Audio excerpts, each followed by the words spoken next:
semuanya, perkenalkan nama saya Salsa Sofia Aska dengan NRM 13046190022 dari Pendidikan Biologi B 2019. Di sini saya akan memaparkan materi tentang biomembran.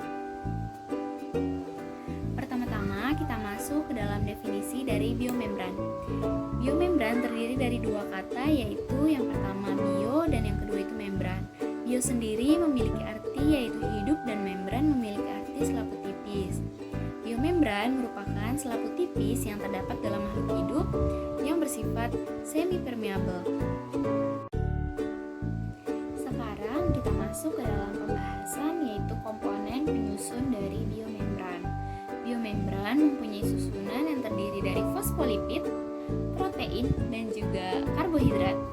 Fosfolipid ini sendiri tersusun atas dua bagian, yaitu yang pertama bagian fosfat atau yang sering disebut sebagai kepala, dan bagian lipid yang sering disebut sebagai ekor. Bagian kepala ini bersifat hidrofilik atau polar, dan bagian ekor bersifat hidrofobik atau nonpolar. Selanjutnya yaitu ada protein. Protein pada membran terdapat dua tipe, yaitu protein integral dan protein periferal. Protein integral merupakan protein yang terikat kuat pada membran dan hanya dapat dipisahkan jika ikatan hidrogen di antara masing-masing komponen membran telah terputus. Protein integral ini terletak pada dua fosfolipid, sedangkan protein periferal ini terletak pada satu fosfolipid. Nah, selanjutnya yaitu ada karbohidrat. Karbohidrat pada membran biasanya merupakan rantai pendek bercabang yang tersusun kurang dari 15 unit gula. Sebagian diantaranya berikatan kovalen dengan lipid membentuk molekul yang disebut glikolipid, seperti yang ada pada di gambar. Akan tetapi, sebagian besar karbohidrat berikatan kovalen dengan protein membentuk glikoprotein. Selanjutnya yaitu gerakan melintasi membran plasma. Ketika suatu zat melintasi membran plasma atau membran sel, terdapat beberapa gerakan, yaitu yang dapat bergerak dengan bebas atau suatu zat dapat melintasi dengan mudah membran plasma, dan ada juga suatu zat yang sulit untuk melintasi membran plasma. Dapat melintasi membran plasma tetapi dengan bantuan protein.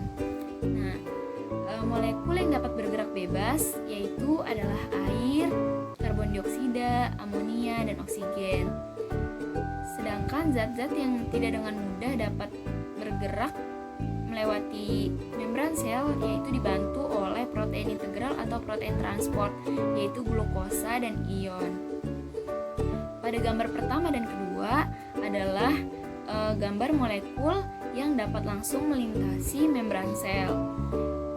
Selanjutnya yaitu gambar yang pertama adalah molekul-molekul kecil yang dapat langsung melintasi membran plasma, dan gambar yang kedua yaitu molekul besar yang dapat langsung melintasi membran plasma.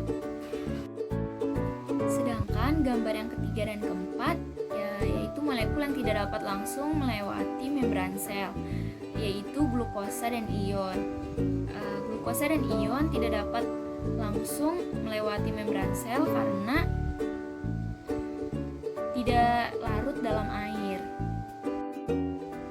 Selanjutnya yaitu ada transportasi zat. Yang pertama yaitu ada transport aktif atau membutuhkan energi. Pada transport aktif memerlukan energi dari dalam sel untuk melawan gradien konsentrasi. Transport aktif sangat diperlukan untuk memelihara keseimbangan molekul-molekul di dalam sel. Nah, yang pertama itu ada gambar endositosis.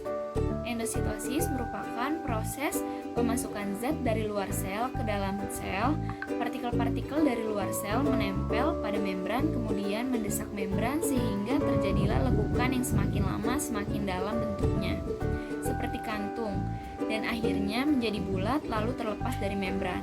Bulatan tersebut berisi partikel lalu akan dicerna oleh lisosom atau enzim pencerna yang lain.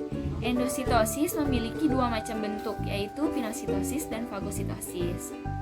Pinositosis merupakan proses pemasukan zat ke dalam sel yang berupa cairan.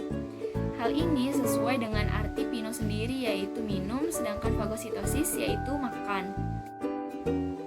Merupakan pemasukan zat padat atau sel lainnya ke dalam tubuh sel. Sesuai dengan artinya, peristiwa ini seperti sel memakan zat lain. Nah, pada gambar kedua keluarnya zat dari dalam sel. Vesikel dari dalam sel berisi senyawa atau sisa metabolisme. Bersamaan aliran plasma, vesikel tersebut akhirnya sampai pada membran dan terjadilah perlekatan. Daerah perlekatan akan mengalami lisis dan isi vesikel keluar. Dan pada gambar ketiga yaitu ada pompa ion Na+ dan K+, yang dimana Na+ masuk dan K+ keluar. Selanjutnya yang kedua yaitu ada transport pasif atau tanpa energi. Yang pertama yaitu ada difusi, yaitu perpindahan zat dari hipertonik menuju hipotonik. Dan yang kedua yaitu ada osmosis, yaitu perpindahan air dari hipotonik menuju konsentrasi hipertonik. Dan yang ketiga yaitu ada difusi terfasilitasi. Difusi ini dibantu oleh protein integral. Nah, yang dimana hipertonik ini merupakan konsentrasi tinggi dan hipotonik ini merupakan konsentrasi rendah. Sekian pemaparan materi biomembran dari saya. Kurang lebihnya mohon maaf. Terima kasih, sampai bertemu lagi.